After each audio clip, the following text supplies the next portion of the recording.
इस सब के बीच में एक और बड़ी खबर मैं दिखा रहा हूं, आइए जरा ब्रेक करिए। एम्स्टरडैम नीदरलैंड में फिर भड़के फिलिस्तीनी समर्थक, दिखाइए जरा शॉट्स के साथ। एम्स्टरडैम में पुलिस और स्थानीय लोगों पर किया गया हमला, ये देखिए जरा।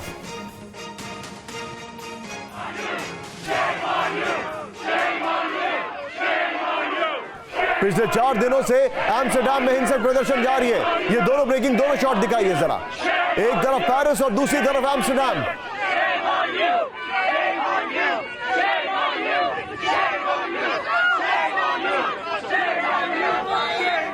ये चारों ब्रेकिंग, चारों शॉट दिखाइएगा जरा, लेकिन उससे पहले दोनों ब्रेकिंग, दोनों शॉट, पेरिस और एम्स्टरडैम। थोड़ा सा तेजी से प्लीज।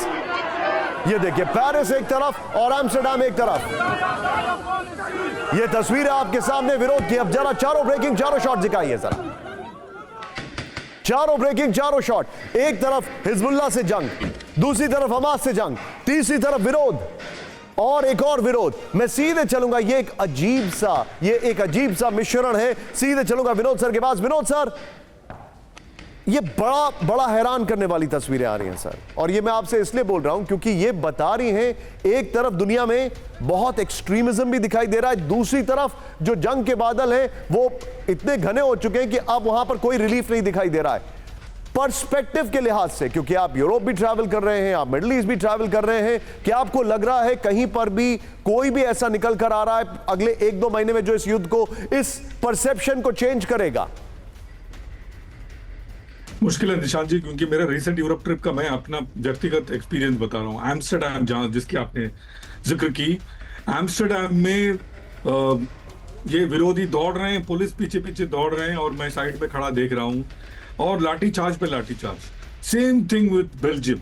बेल्जियम में एक बड़ा एक स्मारक है, एटोमियम कहते हैं, एटम की तरह उन्होंने बनाया हुआ है।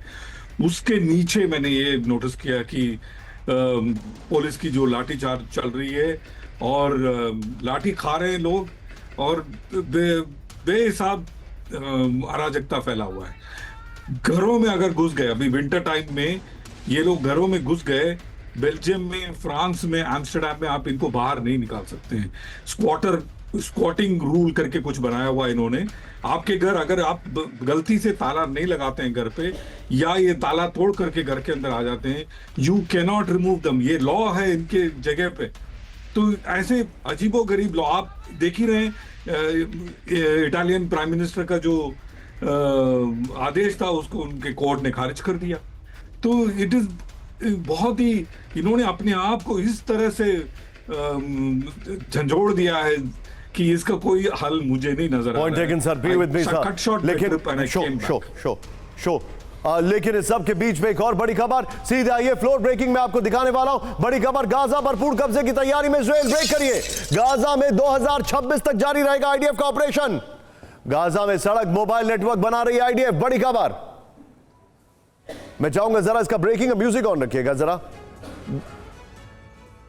गाजा में ब्रेकिंग का म्यूजिक, ये देखिए जरा। गाजा में पानी बिजली का काम तेजी से चल रहा है। बड़ी खबर, इजरायली न्यूज एजेंसी हारेट्स के बड़ा दावा। हारेट्स यूजुअली जो है, हारेट्स है वो बेसिकली यूजुअली विरोधी है नेतन्याहू का, बड़ा एंटी लिखते हैं, लेकिन ये बड़ी खबर उनसे। आइए जरा ब्रेकिंग दिखाइए, इसका फ्लोर दिखाइए। गाजा भरपूर कब्जे की तैयारी में इजराइल, इस वक्त की बड़ी खबर।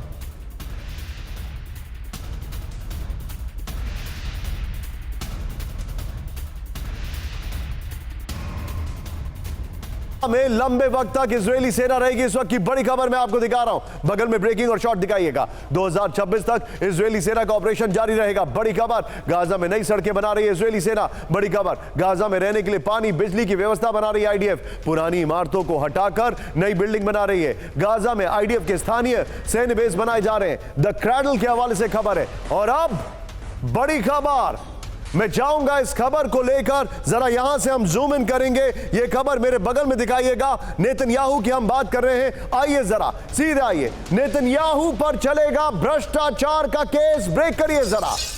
तय वक्त पर होगी नेतन्याहू की गवाही। बड़ी खबर, यरूशलेम कोर्ट ने नेतन्याहू की अपील को खारिज किया।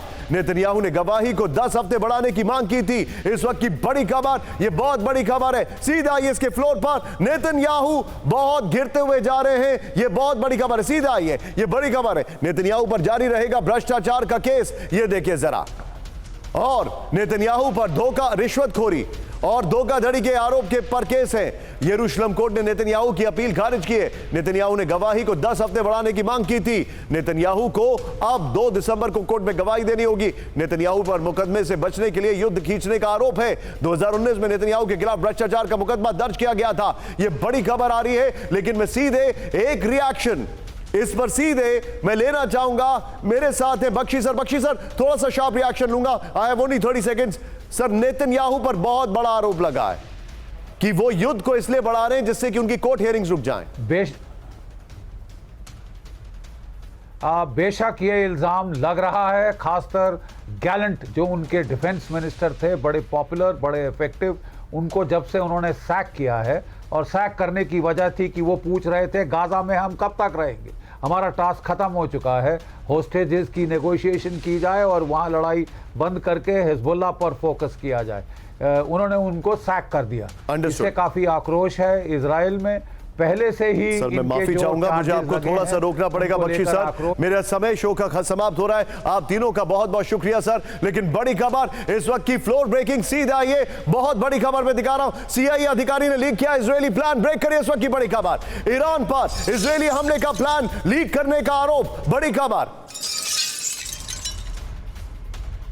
ईरान पर इजरायली हमले का प्लान लीक हुआ था। यह देखिए, कंबोडिया में FBI ने आरोपी आसिफ रहमान को किया गिरफ्तार। टॉप सीक्रेट दस्तावेज को लीक करने का आरोप। फुल स्क्रीन ब्रेकिंग दिखाइए। CIA अधिकारी पर ईरान में हमले के टारगेट लीक करने का आरोप। यह बड़ी खबर है। मैं सीधे इसके अपर गोप्रो को दिखाऊंगा और उसके बाद एक बड़ी शानदार खबर से इस शो को क्लोज करेंगे। आइए जरा, बड़ी खबर ये देखिए, ब्रेक के जरिए CIA अधिकारी ने लीक किया इजरायली प्लान। बड़ी खबर, ईरान पर इजरायल के मिसाइल हमले का प्लान लीक किया गया है। इजरायल के टारगेट को सैटेलाइट इमेज के जरिए दिखाया गया है। हमले के लिए इस्तेमाल इजरायल के मिसाइलों की जानकारी लीक की गई।